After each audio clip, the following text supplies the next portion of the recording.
So when you get underneath a swarm of vehicles or a pack of drones, you do feel the psychological effects of them, either as a supported individual, right? When they're running logistics to you, they're providing ISR, shot spotting, forward observing functions to you.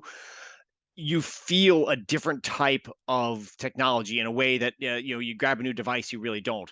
But there also is the counter of that is we've tested some of our loitering munition designs and things, and I've put myself out there as the target, if you will. And that persistent threat is something that I can only describe as being something of a hybrid between like snipers and artillery. Like it's always present, it's always it is a persistent threat to your existence. And I think Wow. that to me, from an enemy perspective, is where I started to really appreciate how this is different. Welcome to the LandLife podcast with your host, PJ Riley.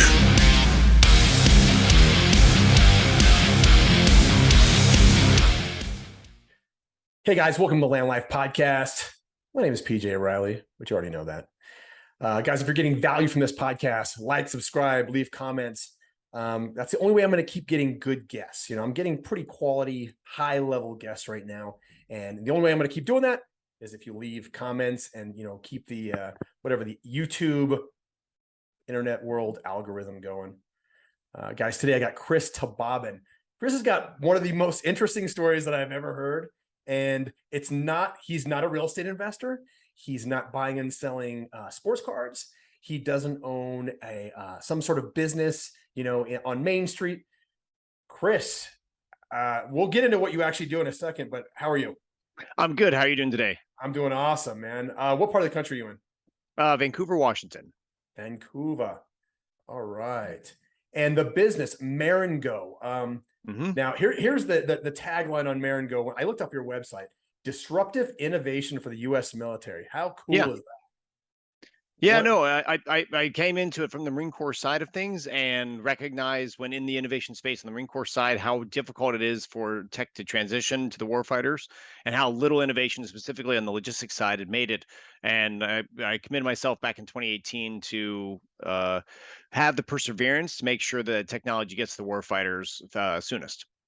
That is so cool. So the name Maren-Go is we talking the battle? The Yeah, old battle from Napoleon? The old battle for Napoleon. So Napoleon's horse was actually named Marengo. He captured it at the Battle of Marengo. It ran through 65 different battles until it was eventually captured itself. But we're named after the war horse itself.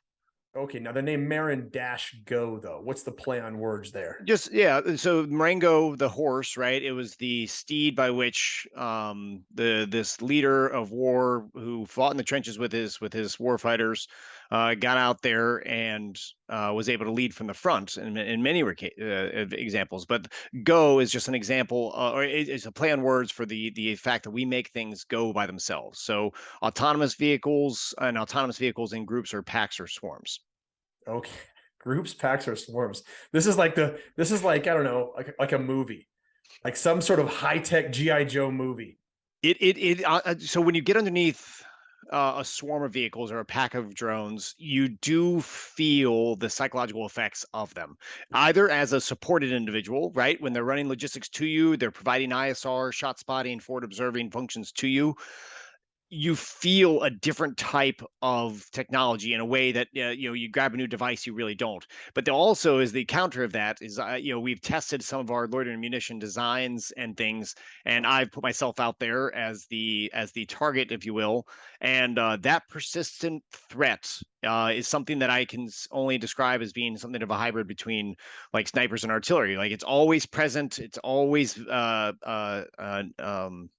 it is a persistent threat to your existence. And I think that to me, from an enemy perspective, is where I started to really appreciate how this is different. And the same thing for ground autonomy is that if you when we think about engaging an enemy, we think about engaging an enemy that's rational and seeking to self-preserve, but a robot necessarily doesn't have that impetus. So it is changing the way we think about things. It's changing the way we engage in warfare. And my hope is that by having the United States as being a dominant force, we don't engage in warfare as often or as frequently. Yeah, especially the loss of human life would be Yeah. significantly dropped with what you're talking about. So, I had a chance to look at the website, and Yep. I mean, I saw this cool, this vehicle. It was on like big, huge bicycle tires almost, and it was kind of driving around on its own. Kind of give us some examples of like what you're doing, what you're talking about here, and describe it for the non-military person as well. Maybe Understood. somebody that Absolutely. understands just enough to get them by, but Yeah. So the platform you're talking about is the Swin Car. It is a technical off-road vehicle designed out of Toulouse, France. We worked with their team to automate it. Building the robotic controls for it, developing a brain for it to be able to operate, and then integrating or adding sensors to it. So when you think about how things drive by themselves and how they interact with the world, the design we worked with is something that is as flexible a base platform as possible.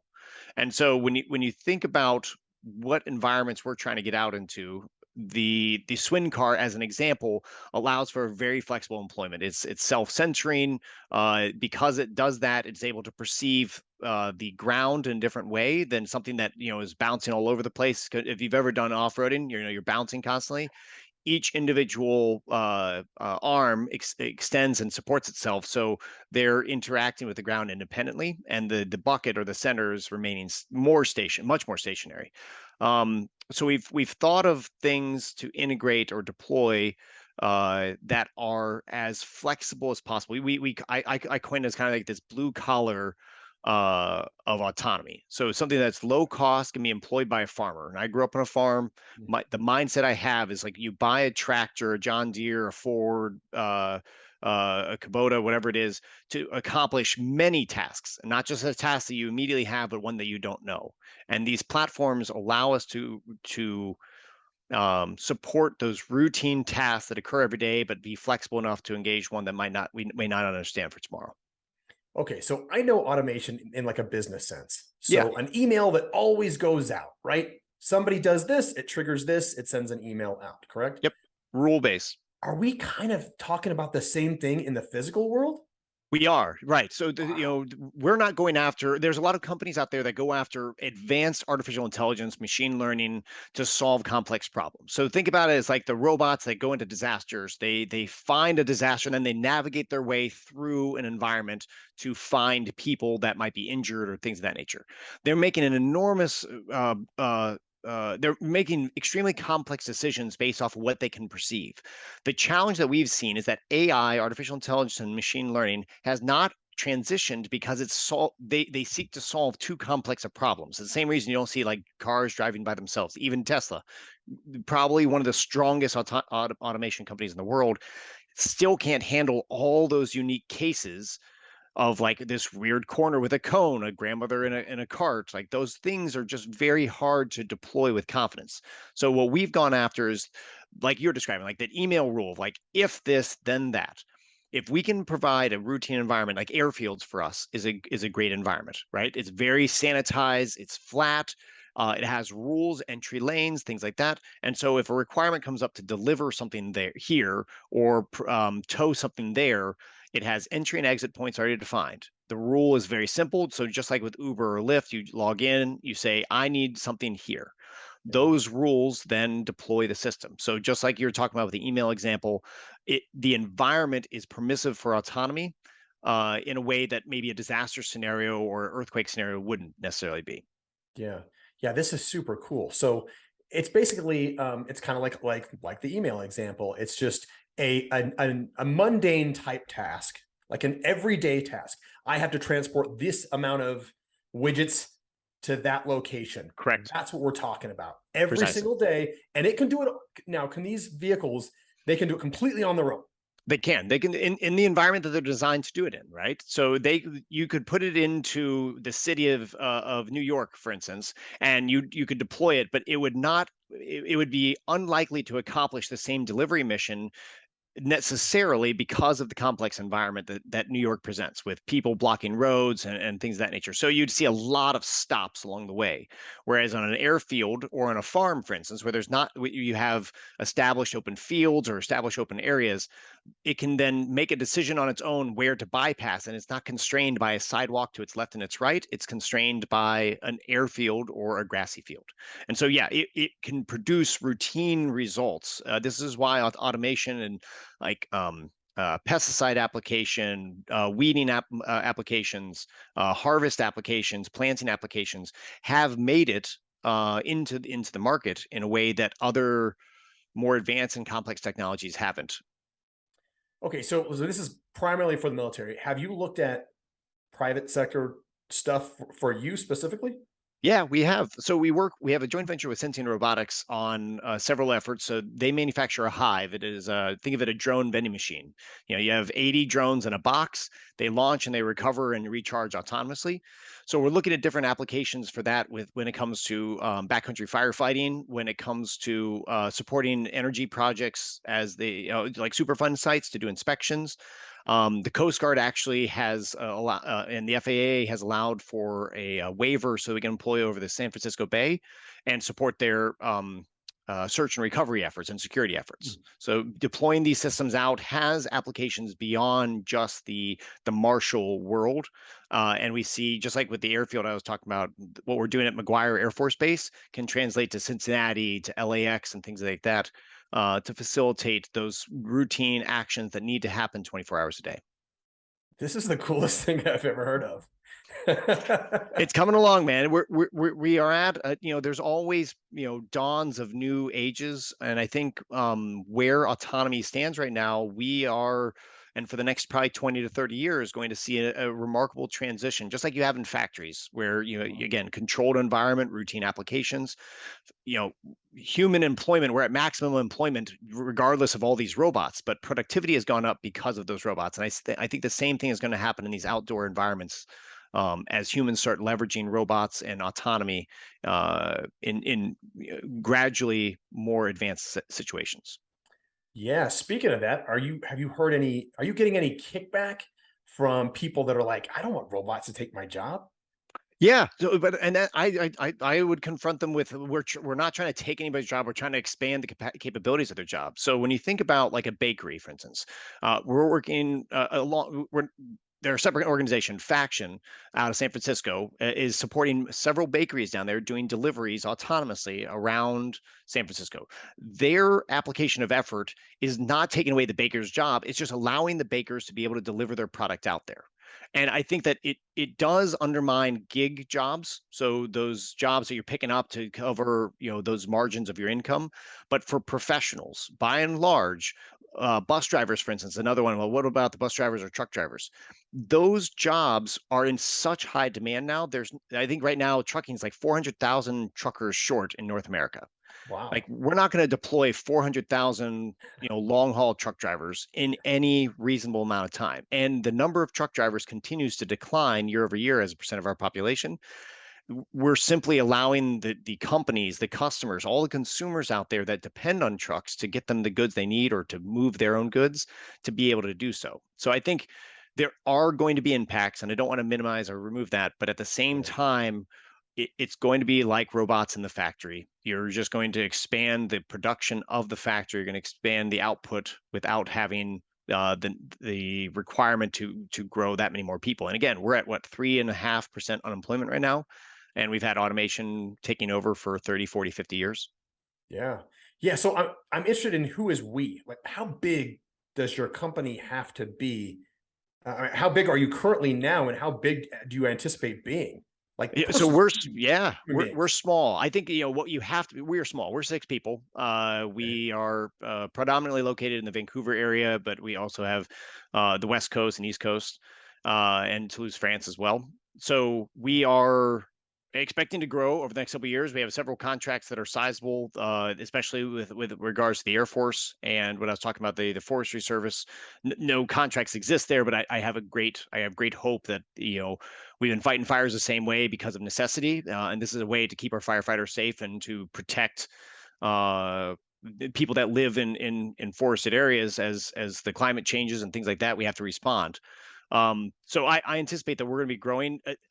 Most of the autonomy companies out there that I really respect, you think about companies like GreenSight or Robotic Research, they are still in transition phase to provide a service. And I think that the provisioning of a service is very difficult in the autonomous world, or the world of autonomy, because the the market itself isn't as well defined. And so companies that are adopting it as like provisional use cases, or demos. And to provide a service, that's when people transition from, remember, like FedEx's history. FedEx was like a guy with a truck, and then he got a couple other trucks, and then he got some money from his family, and then he kind of took over a government contract, and then was able to grow from there, and then take over the civilian sector to offset demand. That same capability, he was just a truck driver for the longest time because he couldn't get enough service outside of it, all the innovation. And I think autonomy is in the same space right now. We're all just truck drivers. We have maybe a little bit more complex truck today, but once people deploy this as a routine, like mowing every day, towing every day, picking up foreign objects and debris on an airfield every day, when those everyday tasks come in, then you're going to hire people to employ those, and so sustain those. You're going to have further development for the customers, and you're going to see this architecture grow within the autonomy industry. Wow. Wow, that's crazy. So now, how often are you guys out in the field, specifically the six of you, showing people like rural communities? Because I know here in Colorado, I mean, when we have a fire, it ruins like thousands of acres. It ruins huge areas of the forest. So how often are you guys able to communicate to those people in the communities and say, hey, look, we can fix your problem. We just need some help, some assistance from you guys. It's hard. So we do demos too frequently. We kind of lament that we haven't been able to advance the technology as quickly as we'd like, because we are in the field so often. And unfortunately, that's a reality that we have to make believers of people. People want to kick the tires before they buy. Yeah. And I completely appreciate that, right? I bought a car. I drove it first. I knew it worked. Yep. When I bought my computer, I messed around at Best Buy and pressed some buttons on it, and it looked to do what I thought it was going to do. The ability to buy a service and employ the service at a meaningful contract requires that kind of kicking tires, and so we're spending a lot of time in the field. To your point, as far as like the ability to deploy systems in support of, let's use the fire one in Colorado as an example. The people who want those capabilities aren't necessarily the people who have the dollars at the time of the will and at the time of the capacity to employ it. And so in the DoD, the worst example, right? They budget 2 years in advance. And so they don't buy new things for 2 years, and they have to be proven and tested before that buy even takes place. So you're talking 1 to 7 years before that to test things out and turn them into programs of record or things of that nature. Okay. For the firefighting situation, you have people that are extremely experienced in firefighting, who are brought in to manage a region and respond to fires in that region, and they scale up, right? They get all these temp hires and folks like that to just quickly respond to that fire, but they don't have an organic team with the technical knowledge necessary to get in the weeds, kick the tires, and evaluate multiple vendors. Because nobody wants to just see Maren-Go come out there and do something and be like, oh, that's it, I'm going to buy it today. Yeah. They want to see 2, 3, 4 vendors, and the problem is there's only 1 or 2 of us out there, so they can't really do competitive evaluation, and so I think there's a great degree of skepticism that if they buy, are they going to get the thing they kick the tires of? Yeah, that's so interesting, though. Like you're it. There's nobody else to go to. That's crazy. It's true. And I think as more people enter this field, there will be more confidence as they see more demonstrations. And I think there are early adopters, there are futurist early adopters, and then those that follow. I think we're still right now at the futurists. We have some people at random locations just like, screw it, I want to do it today. And the rest of us are kind of in that futurist to general buying population. Yeah. Wow. Chris Thobaben, I'm so glad I know you now. Before I know, see, right now I have proof that I know Chris. Before this thing blows up and you're the next, I don't know, Elon Musk. Well, or I was going to say the same. I can take a screenshot and say that I knew you before you were taking over Seth Rogen's spot. There we go. Or Joe Rogan's spot. Seth is good too. I'm sure he has a podcast too, but Joe Rogan's either of their jobs. I mean, I'm sure they're doing pretty good. Right on, Chris. I know you have a hard stop today. This guy is like super busy. He's bouncing all over the place. He's got a full family. He's got to do all kinds of real dad stuff and real work. Chris, how can people get hold of you if they wanted to contact you? Send me an email directly, Chris at Maren-Go.com. It's MAREN-GO.com, or support@Maren-Go.com. Either one of those get back to me or my team. We're happy to come out and talk. We want to help people solve problems. We've had a lot of experience, transportation, supply chain, industry, with mining, logging, forestry, conservation, biomass mitigation, military. We're over half veteran, so we have a kind of a unique tilt there. But I would just say when people have problems that they can't find people for, or it happens the same way every day, all day, and people get bored doing it, like those are the problems to start looking at for autonomy. And we're happy to talk to people about that.